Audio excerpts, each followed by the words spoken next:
Hello, my name is Visor, and welcome to probably the only bonus video for Far Cry 3. It took a lot of work to get to this point due to various Uplay issues, so hopefully this is worth it. I mean, despite having to play the game all over again like 1.5 times, it still held up pretty well. Yeah, it was annoying that I couldn't skip cutscenes, but I don't know, after knowing what's going to happen with the story, I could actually take more time to appreciate what's happening instead of just trying to second guess everything. And I don't know, I felt like I saw a bit more stuff. Personally, I thought I saw a bit more foreshadowing, but most importantly, I really explored my handbook this time, and my handbook is hilarious, so there's that. Alright, so at the beginning of the game, when Grant was still alive, one of the things he told you is take a camera, a phone, and a tablet.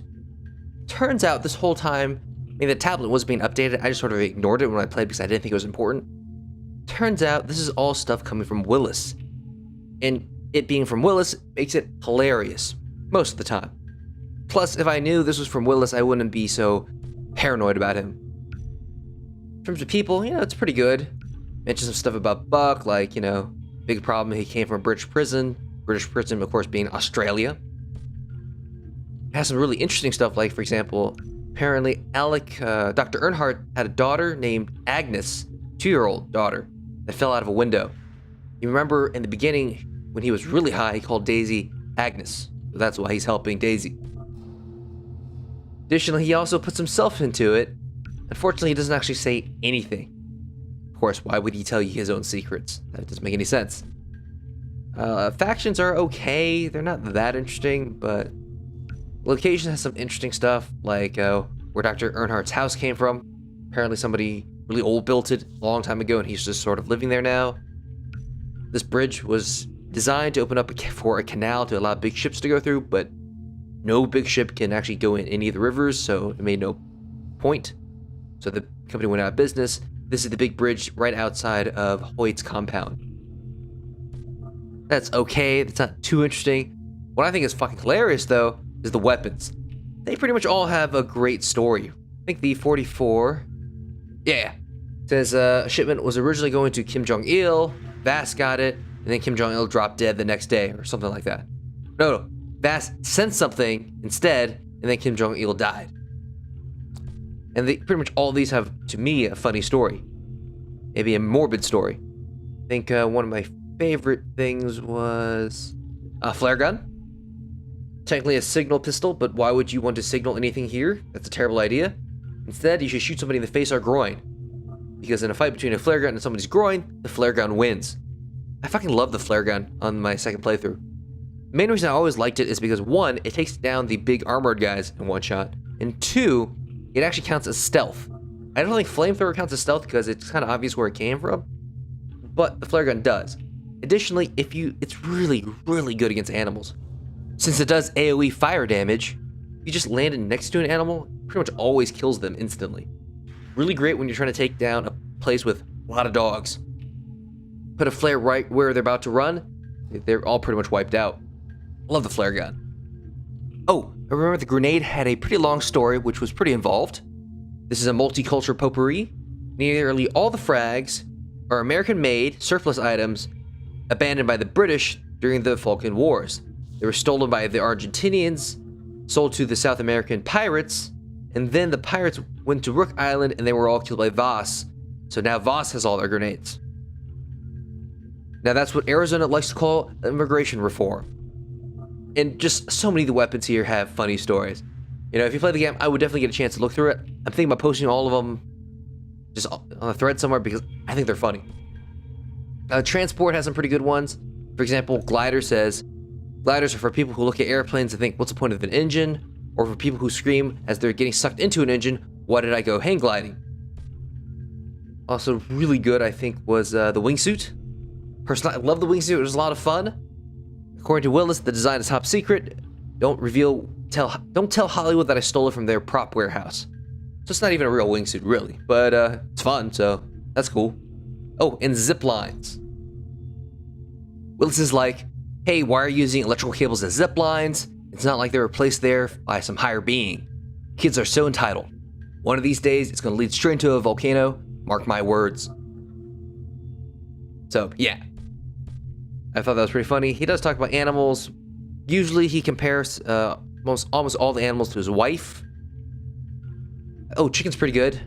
A chicken is a chicken. You have to be from some backwater country like Canada to not know what chicken is. And chicken is un-American.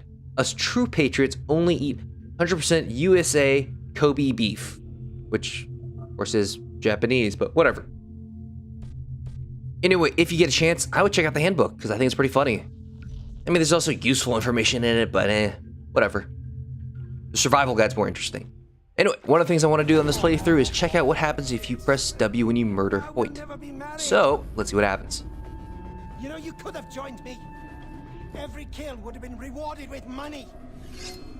Fuck you. I take no pleasure in this. Really, I don't. I don't need 10 fingers to use a knife. I've been doing this long before you were born, kid. Bring it on, old man.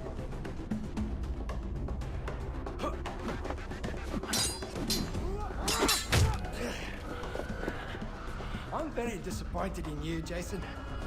You haven't checked up on your little brother, Riley. Where is he? Don't worry. I sold him to someone very special in Yemen. He likes them young. I'm gonna kill you. I have very powerful friends who will hunt you down. They won't find anything left.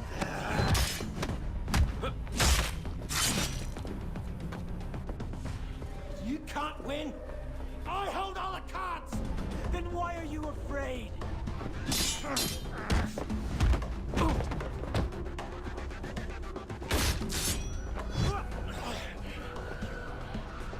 Your brother's at the airstrip. Don't want to miss that plane. I'll delay the flight.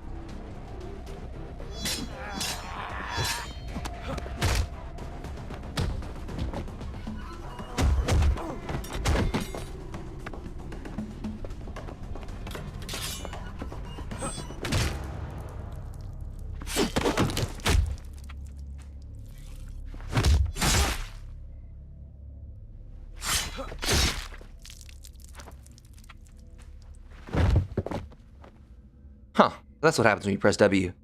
He becomes extra dead and he gets a little knife cross in his head. Alright then, let's see what happens when you pick Citra over your friends at the end. Really interested in seeing what happens there because I really hope you don't, slit Lisa's neck. That would piss me off.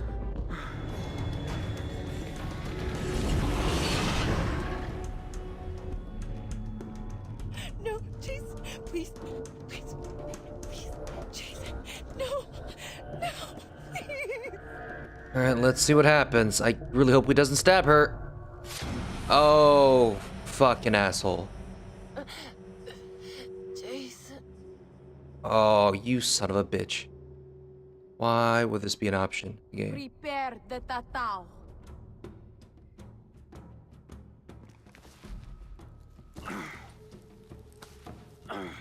The Rakyat will be reborn.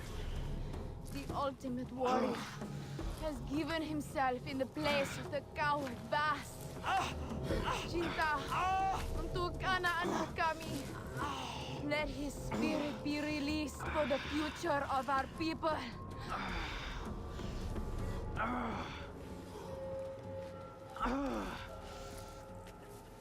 It is done.